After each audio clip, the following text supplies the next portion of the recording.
Hello everyone, you are watching ITV Gold and I am your host Aditi Lamba. Welcome to another edition of Inside Scoop, our very interesting show that brings in personalities and organizations from the South Asian community dedicating themselves to creating awareness and really bringing forth some voices and identity for our diaspora.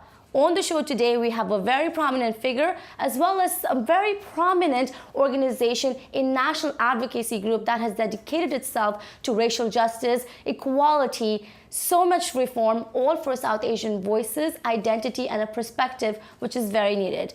With so much happening in the political environment right now, we just thought it would be interesting and appropriate to bring forth this personality who might just shed some more light on understanding what is happening with the South Asian community and why is it's important for us to discuss what is politically happening for all of us that are residing in the US.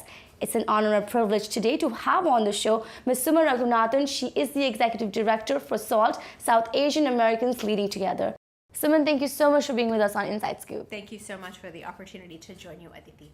Suman, you have been someone who has predominantly worked pretty much her whole life for immigration reform and for South Asian voices. And with SAALT, that work has really come out in the forefront, especially in the last couple of years. So just beginning this interview with you on Inside Scoop, where we are really just trying to investigate what are the problems that the South Asians are facing and how massive is the problem for all our viewers to understand.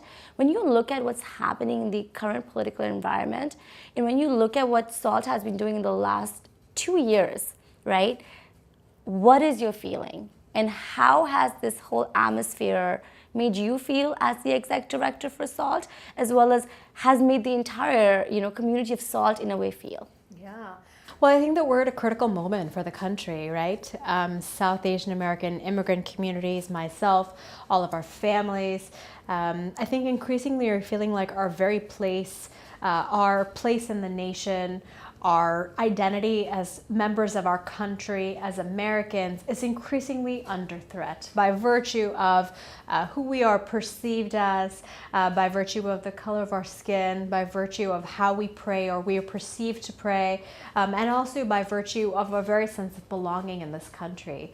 Right now, South Asian Americans, Aditi, are experiencing and really existing in the crosshairs of an increasingly challenging national conversation around race, around class, around immigration status, around religion, and around our nation's calling into question our nation's history as a nation of immigrants. Right. All of which is, I think, really building to a sense of deep, fundamental questions, and also an incredibly important and challenging opportunity for those of us in the South Asian American community, as well as for immigrant communities as a whole, to make sure that we are very clear and very vocal, that we have a place in this country, that we are not stepping down, that we're not going away, and that we actually are committed to making sure that our nation and our nation's future is a place of justice and equality and opportunity for all.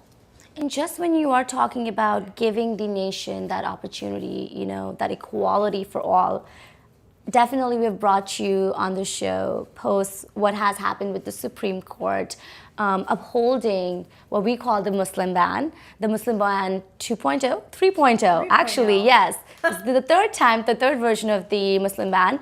And it was something that really shook a lot of advocates, especially people that are from the minority population. You including, you penned down a press release by SAALT where you definitely did not support the decision. You were, as I told you right before this interview, I thought you were very honest. You were very disheartened by what the Supreme Court came up with.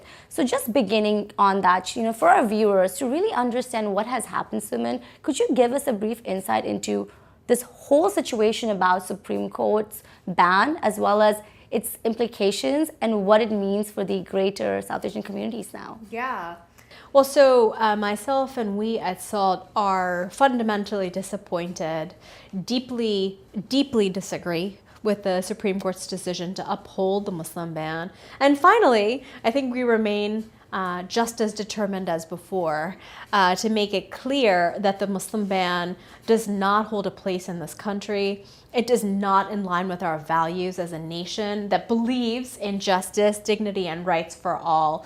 And I think it puts us on a slippery slope that we have to fight very, very hard against, because at its core, the Supreme Court decision institutionalized state-sponsored discrimination, in particular against Muslim-majority countries. And so knowing that this country has predicated itself and its history and its identity on really welcoming all faiths, all individuals, all immigrant communities to come to the U.S., we are, by virtue of the Supreme Court's decision, we took a step backward as a nation. And we have to make sure that we and our nation's laws actually do all that we can to fight back against the reality and the message that the Supreme Court's decision on the Muslim ban sent. Right. I want to be very clear that by virtue of explicitly banning all individuals from several Muslim majority countries, this nation really and the Supreme Court sent a message to folks from really across the globe who have historically wanted to come to the U.S.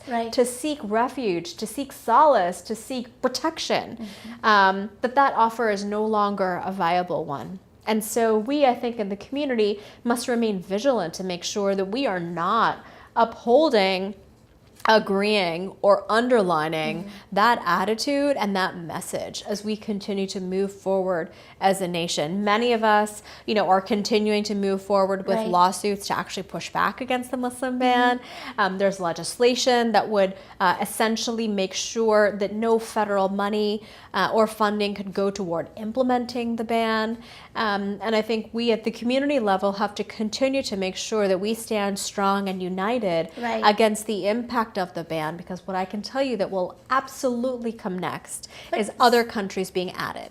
Just interjecting just in that, when you do talk about this ban, Suman, I really, even as a journalist, I sometimes fail to understand how something like this is being justified.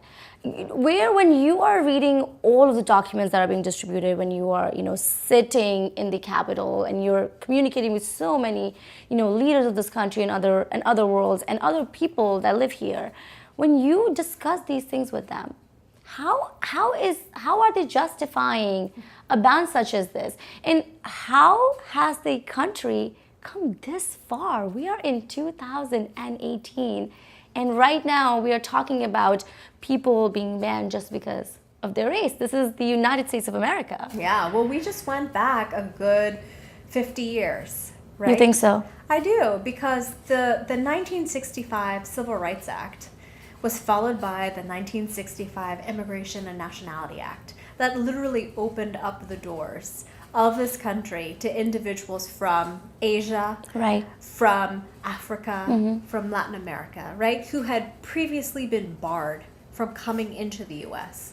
Before the 1965 Immigration and Nationality Act, my parents would not have been able to come to this country. That's true. Yeah. And so by virtue of closing that door back again to individuals from a huge swath of the country, by banning Muslims, you are attempting to ban 3 billion people from coming to the U.S., And so that's what I mean by going back to a place that we thought we had overcome more than 50 years ago.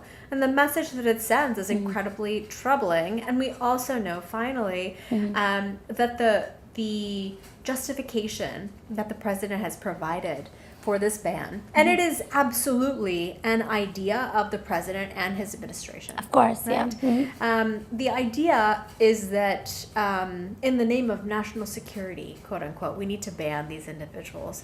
The reality is that there are far more people who are white supremacists who have actually committed terrorist acts. Timothy McVeigh was a white supremacist.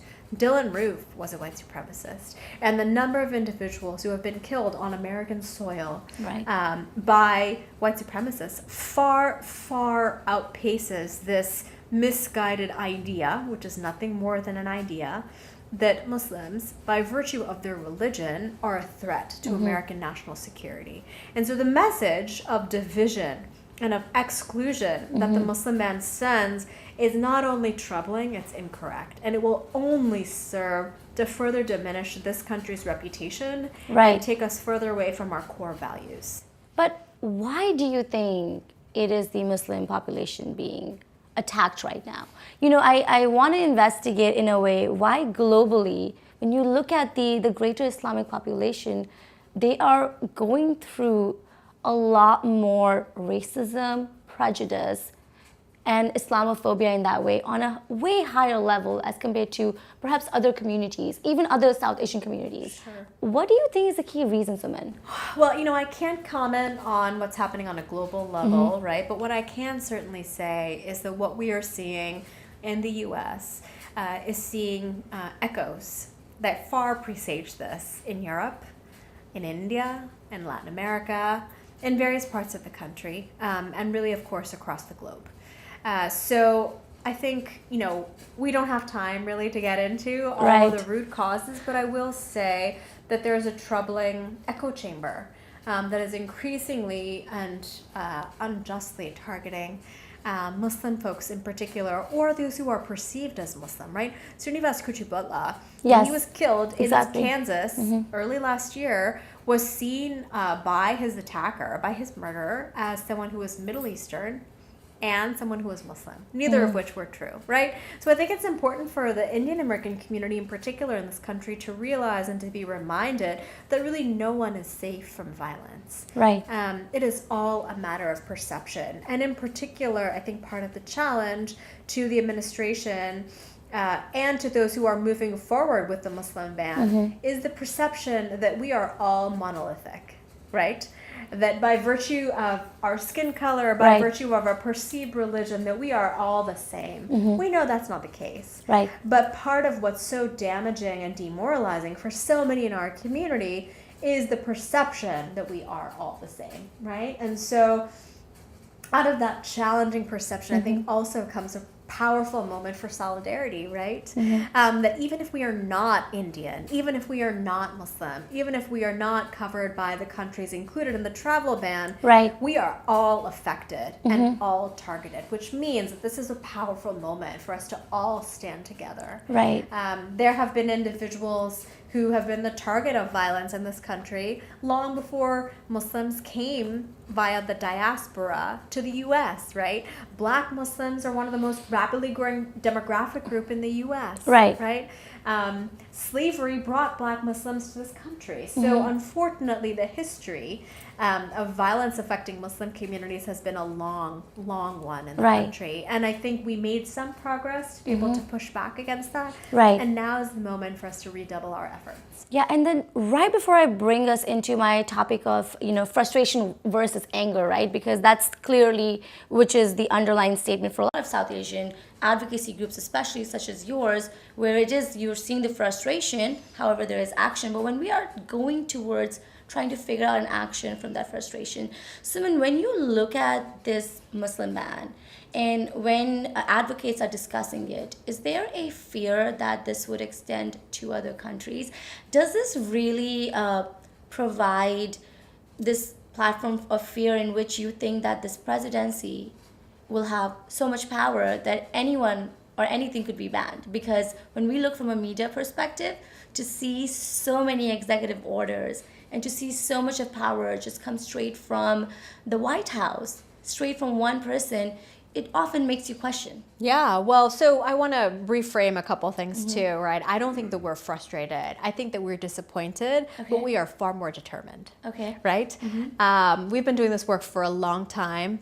I, for one, am not planning on going anywhere. SAALT as an organization is not going anywhere. And I think that sense of being in it for the long haul is critical, not just for our communities, but also for the powers that be in the administration, right? Because part of the strategy is to, again, take away from our sense of self and belonging in this country. Right. And I think it's critical for us to reaffirm that we have a place here and that we are going to continue to be involved in this fight, right? So I think it's certainly not frustration. It's far more determination, right? I was born in this country and I'm fighting for all of us to have a future in this country. And so I think when it comes to action, I think that the action needs to be sustained, right? This is a marathon, not a sprint. And the current administration, as well as those in Congress, let me be clear that it is both and, are planning on continuing to eviscerate our core rights and protections as individuals. And so we must stand strong and be steadfast in the face of those threats and challenges to make it clear that we see them as threats, we see them as challenges, and that we are not going to let them happen or move forward. And I think that the levels of action translate to a lot of different things, right? We need to make sure that we continue to be out and vocal, right? This last weekend, we had, in New York alone, we had 25,000 people come out to speak out against family separation, right? Against what the current nation and what the current administration is putting out, which is really almost indescribable, right? I mean, literally taking babies from their mothers on the border. We also know that this impacts South Asians. We actually have at least 2, if not more, groups of South Asians who are in detention centers, one in Oregon, one in Georgia, almost all of whom went through the arduous journey going through Latin America, through Central America, crossed the US-Mexico border, requested asylum, and in turn were put in detention centers. So I want to make it very clear that detentions and immigrants being separated from their families is happening in South Asian American communities as well. Yes, and I'm really happy that you brought this up because I did want to reflect on it right after we discussed the Muslim ban and your take on it.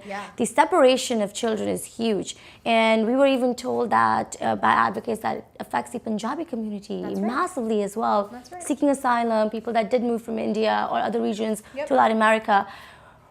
When you're seeing all of this and then you see, you know, another statement come out where they want to reunite the families now, they're going back on their word, going back and forth, Suman, what does this even mean? What is really happening? Let me be very clear that it was not going back and forth. The issuing of the executive order from the White House was not about reuniting families, right? We moved from a family separation policy to a family jailing policy.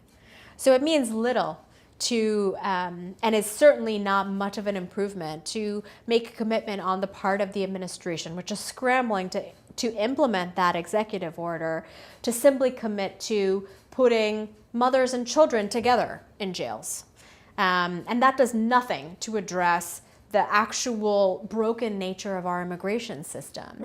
The reality is that you are still putting children as young as a few months old in detention centers.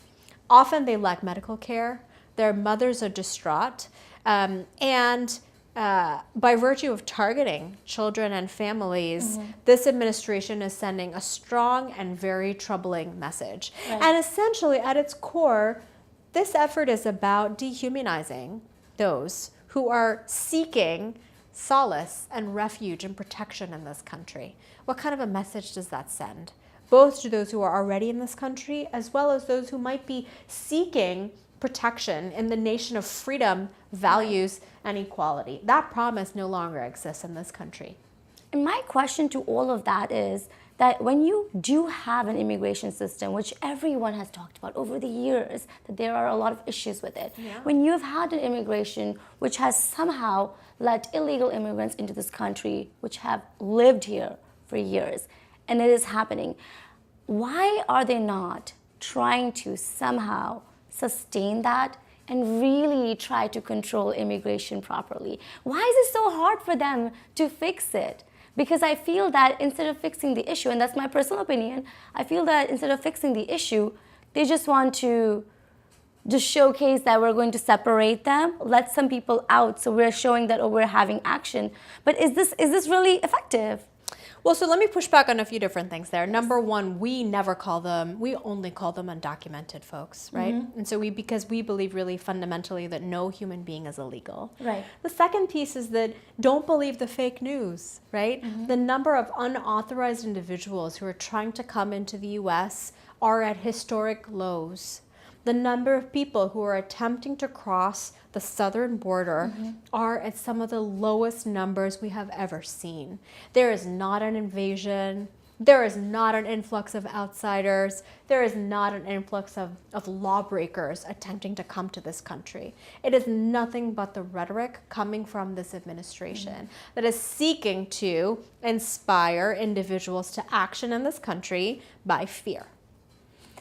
Suman, when you look at your entire journey personally as an immigration advocate, as someone who has before this worked for organizations such as the ACLU, such as other entities that have really advocated for voices of the South Asian community. When you have worked and seen so many things that have happened to South Asians over the years, when you personally have told me that this is not the first time we as a community have had to stand up for our identity and fight for that voice, why are you so dedicated to this particular profession? And doesn't it get too much sometimes for you personally? No. No, because this work is personal, right? This work is about being able to keep and spread more opportunity and privilege to so many others. It's such an honor to be doing this work, and I feel the privilege every day of being able to be a part of what I know is right for this nation's future. My parents were so privileged to be able to come to this country almost 50 years ago now. Wow. They were able to build a future and a family for themselves here and had so much opportunity that was extended to them that we are all still so grateful for. And I can also tell you that they are so committed to making sure that those who came after them have access to the same opportunity and the same privilege. Being able to be generous with opportunity and with hope costs us nothing. And it is core to who we are as a nation. And so it's critical to me as a person to be able to recommit to having access to that opportunity and to that hope and to that privilege to come to so many others. But what is that about immigration, or what is that about the South Asian voice that really marks it for you? Because you went to Brown University, you've gone to prestige universities, you've worked with all these people. What is it, and why do you think it's important for South Asians to be in this field? I think it's critical because, number one, we know that South Asians are one of the most populous immigrant groups. That's true. And I'm actually not just fighting for South Asians, Aditi. I'm fighting for all of us, right? I've spent a good 15 years of my career actually working with immigrant communities as a whole, not only South Asians. But I also feel that it's really important for us in the South Asian American community in particular to be able to have really courageous conversations with ourselves, with our family, to make sure that we are very clear that we are standing up not just for ourselves but for others. And that work of building solidarity and being there for other communities is what is going to make a difference for all of us. That's always been my approach, and I feel that it's continued to keep me going because I actually believe, I refuse to give up hope, and I really do believe that we don't have the luxury of giving up. Right. We don't have the luxury of giving or up. the time. Exactly. We don't really, right? Right. Because it's critical that we keep on moving forward because people are depending on us. Right. So when you put your career and you put SAALT and all that's happening right now, let's bring it back to the word action that you said, because you're all about being proactive, you're all about getting your voices heard. You don't want to sit and just whine or cry about it because that's never the solution. Right. So when we are talking about SAALT and all of the active measures that are being taken right now, Suman, for the scared community, for the undocumented community particularly, and as well as the Muslim and the Sikh community, what are some of words of advice, as well as particularly resources they should look forward to? Yeah. Well, so number one, knowledge is power, and so is action. I invite folks to follow us on Twitter, to be able to go to our website We have information around knowing your rights, in particular around immigration enforcement and also with respect to hate violence.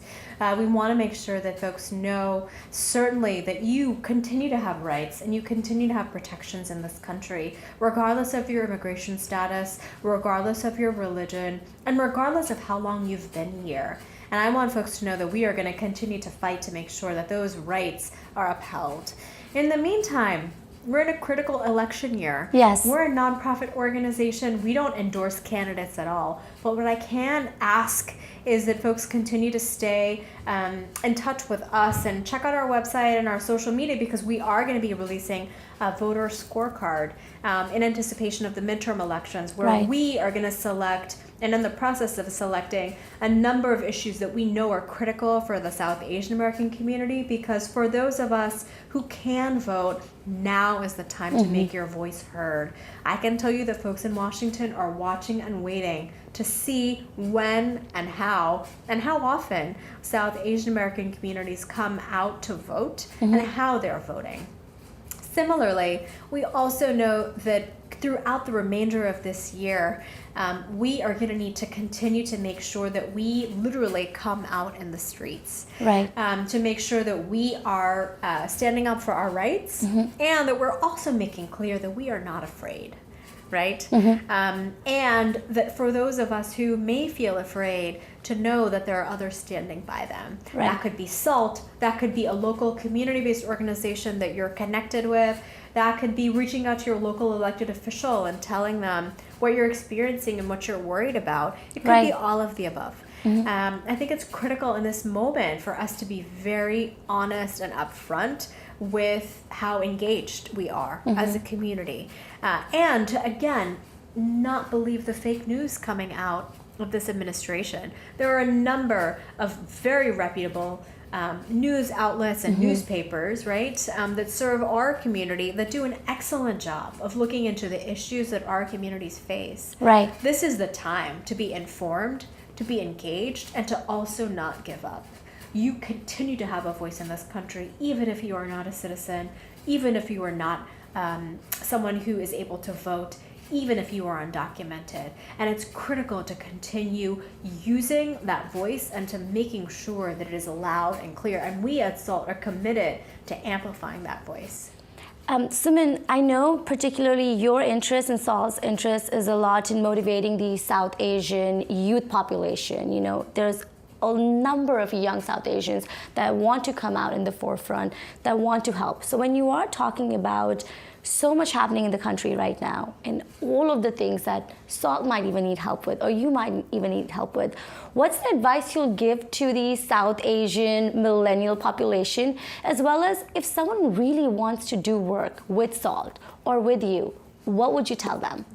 I would ask you to follow us on social media because we continue to push out opportunities for folks to engage. We want to make sure that you're seeing what we're putting out there. When we tell you about a demonstration or a march that's happening, join us. That's an incredibly opportune moment to be able to plug in into a broader movement. I'm so thrilled to announce our Young Leaders Institute, which is our 6th annual effort to really make sure that we are grooming people in, less than a decade perhaps to take my job, so that we can make sure that we have South Asian leaders in our communities who are engaged, who are informed, and who are deeply, deeply committed to making change happen at a very deep level. Our Young Leaders Institute is going to kick off in July. Oh, wow. Yeah. And again, this is the 6th time we've done it, and I can't tell you how critical it is right now and how hopeful it is for us to, and for me to, go to Capitol Hill or to go to a community-based organization and to hear from a young person, oh, I went through your Young Leaders Institute, and to see the amazing work that they're doing now. So I just want to encourage and continue to encourage South Asian young people in particular to stay informed. We know that you are so much more engaged on social media than I am. And so continuing to push the word out about what's important and what's critical for our communities couldn't come at a better time. Suman, do you think that South Asians in general need to mobilize more right now? The entire community. Would you want them as an executive director of a national advocacy group, do you want them to mobilize? I want them to, and I think they are. You know, we're continuing to see our largest day on Capitol Hill this year. Yes. We're continuing to see folks who want to continue to join the organization. We have the largest number of our community partners that we've ever been able to work with, right? We're working with 62 community-based organizations that work with South Asians across the country.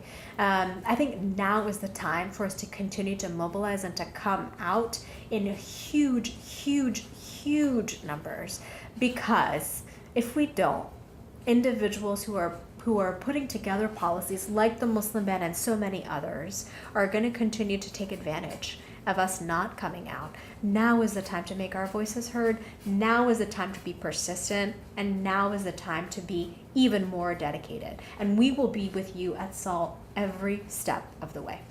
I think I would love to sort of wrap this interview with this one quote I always remember, this first time I met you, and you said, "I just want to fight for the people, for their dignity and for their inclusion." Is that what Suman Raghunathan just wants? Is that your aim goal, your end goal, the only goal, just dignity with inclusion? Yes. No question. Not just for myself, not just for my family, but really for all. I mean, SALT's mission, right? Our ultimate vision at SALT is dignity and full inclusion for all. Not because it's what we need, but it's because what's right. Right. And it's not just for the South Asian community, but it's really for all. And we are in it for the long haul. Well, thank you so much for your time, Suman. I really hope that our viewers gain as much knowledge as I did. Thank you so much for the opportunity again, Aditi. Beautiful. And that was Suman Raghunathan, the Executive Director for SAALT, one of the most leading national advocacy groups for us, for our community, and for all. Stay tuned on Inside Scoop for a lot more on South Asian empowering stories and personalities. I am Aditi Lamba, signing off.